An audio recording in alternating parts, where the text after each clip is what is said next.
안녕하세요. 호주에 살고 있는 식빵입니다. 이번 시간에는 저번 시간에 이어서 치아 교정에 대한 얘기를 해볼까 합니다. 저번 시간에는 호주에서 치아 교정을 어디서 받아야 되는지에 대해서 얘기를 했는데요. 이번 시간에는 치아 교정을 하는 동안에 생길 수 있는 그런 문제점 있잖아요. 걱정거리들에 대해서 얘기를 해볼까 해요. 아마 치아 교정을 생각하시는 분들 중에 제일 많이 걱정하는 게 치아와 치아 사이에 생기는 그 공간 있잖아요. 블랙 트라이앵글이라 그러죠.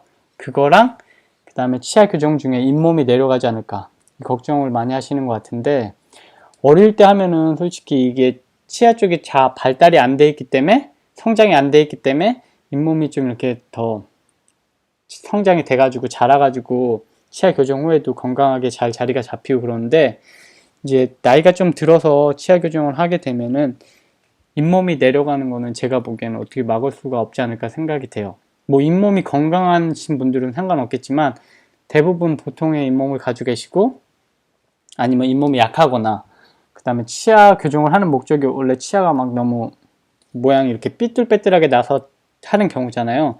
그런 경우에는 치아를 자꾸 움직이다 보니까 잇몸 집안이 약해져 가지고 이게 내려가는 현상이 당연하다고 생각이 되는데, 이제 관리를 좀 해줌으로 해가지고 그거를 약간 줄일 수는 있겠지만 어느 정도 그건 감수를 하셔야 된다고 생각이 돼요. 이제 치아 교정을 하는 동안에 뭐 치아를 잘 닦아주고 이런 거 신경을 쓰고 단 거 덜 먹고 그러면은 그 딱딱한 거 좀 조금 적게 드시고 이러면은 어느 정도 그래도 보완이 되겠지만, 이게 내려갈 수밖에 없어요. 저 같은 경우도 이게 되게 많이 내려갔는데, 특히 이게 치아가 양쪽 옆으로 꺾여가지고 45도나 이렇게 50도 뭐 이렇게 꺾인 상태에서 이 치아를 이렇게 올리다 보면은 당연히 그 꺾였던 치아에 잇몸이 없잖아요. 그러니까 그쪽 치아는 이렇게 좀 많이 파져서 들어가는 경우가 생기고, 그러다 보니까 이제 컴플레인도 더 하게 되는 것 같아요. 이게 이렇게 잇몸이 예전에 있었는데 치아 교정을 하고 나서 이쪽이 확 내려갔다. 그게 그럴 수밖에 없는 게, 이렇게 꺾여있던 치아를 당연히 이렇게 세우니까 그 밑에 있던 공간이 잇몸이 없으니까 당연히 그만큼 파진 걸로 보일 거 아니에요. 그렇기 때문에 더 그런 것 같은데, 치아 교정을 하는 동안에 잇몸이 내려가는 건 어떻게 할 수 없는 것 같아요. 그러니까 나이가 조금 어릴 때, 그리고 잇몸이 좀 건강할 때 빨리 하시는 게 좋을 것 같고요. 그 다음에 블랙 트라이앵글 같은 경우에도 치아가 이렇게 원래는 성장할 때 딱 맞물려 있으면은 치아가 자라가지고 이렇게 공간이 없잖아요.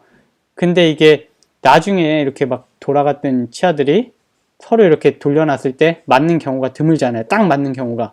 그러다 보니까 공간이 생기고 여기에 블랙 트라이앵글이라는 게 생기는 것 같은데, 그게 그러니까 치아가 보통은 이제 치아가 서로 맞닿긴 해야 돼요. 만약에 이게 안 맞고 떠 있는 경우에는 치아 교정 선생님께 말씀해가지고 이 치아를 붙여달라고 해야 되는데, 만약에 위쪽에 트라이앵글이 생긴 경우 같은 경우에는 이 치아를 이렇게 갈거든요. 양쪽을 갈아가지고 이렇게 붙이는데, 그 치아를 또 너무 많이 갈아내면은 나중에 잇몸이 시리거나 그럴 수 있다 그러더라고요. 이가 시리고. 그렇기 때문에 이걸 너무 무리하게 요구해서 안 된다는 거를, 그 블랙 트라이앵글 없애달라고 너무 많이 갈아내면은 나중에 또 문제가 될 수 있어요. 그렇게 한번 갈아버리면 또 치아를 다시 메꿀 수도 없는 거잖아요. 붙여가지고. 그러니까 그거 조심하셔야 되고요. 약간 생기더라도 이건 어쩔 수 없다, 이런 건 생각을 하셔야 될 것 같아요. 왜냐하면 치아를 갈아낼 수 있는데 한계가 있으니까 그거 생각하셔가지고, 그런 블랙 트라이앵글이 생기면 솔직히 좀 자기 본인은 되게 많이 신경이 쓰일 거예요. 거울을 보면은. 근데 남들이 보기에는 아주 자세히 보지 않는 이상은 그렇게 잘 모르는 것 같고, 그 다음에 밥 먹거나 이럴 때 여기에 끼는 경우가 많이 있어요. 작은 것들 있잖아요. 참깨 같은 거 많이 끼거든요. 그런 건 아니면 좀 작은 거, 고기도 약간 낄 때가 있고, 그런데 그런 거는 치간 칫솔 같은 거를 이용해 가지고 밥 먹고 나서 이렇게 항상 좀, 양치는 못 하더라도 밖에서 그런 거 이렇게 빼내주는 거는 하셔야 될 거예요.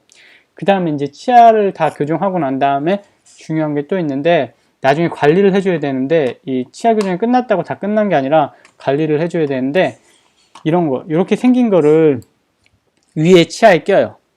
이게 이제 보통은 1개월에서 1년 동안은 풀타임으로 껴야 된대요. 그러니까 밥 먹을 때만 빼고 다 껴야 되는 거예요. 밥 먹을 때 뺐다가 또 다시 끼고.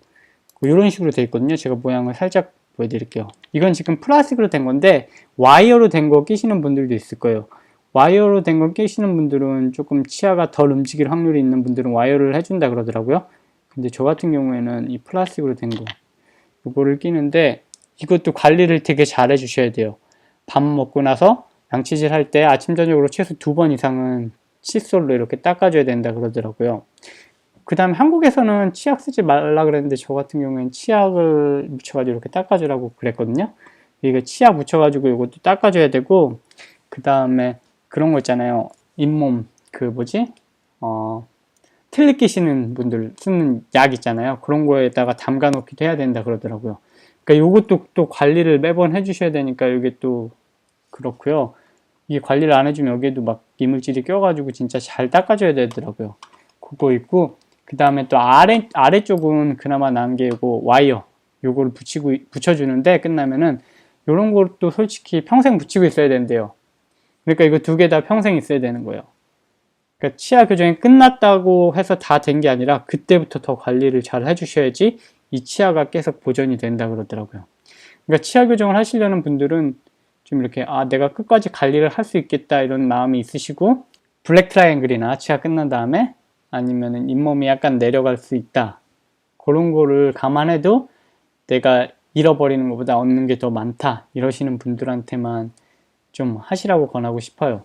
저 같은 경우에도 아래쪽에 좀 치아가 되게 안 좋았었는데, 영상에 보시면 아시겠지만, 근데 이게 그래서 양치할 때 피가 많이 났었는데 요게 좀 없어졌어요. 거의 피가 안 나요 이제는. 그런 것 때문에 어떻게 보면은 잇몸이 약간 더 건강해지는 측면도 있는데, 이제 잇몸이 내려갔기 때문에 그걸 어떻게 해결해야 될지가 좀 문제인 것 같은데, 그런 것만 생각하고 나면은 오히려 어떻게 보면 또 건강해지는 잇몸의 측면도 있으니까, 결정하신 분들은 이렇게 치아 교정을 하시려는 선생님하고 잘 상담해가지고 잘 끝내기를 바라겠습니다. 그러면 식빵이는 다음 시간에 또 다른 이야기를 가지고 다시 찾아오도록 하겠습니다.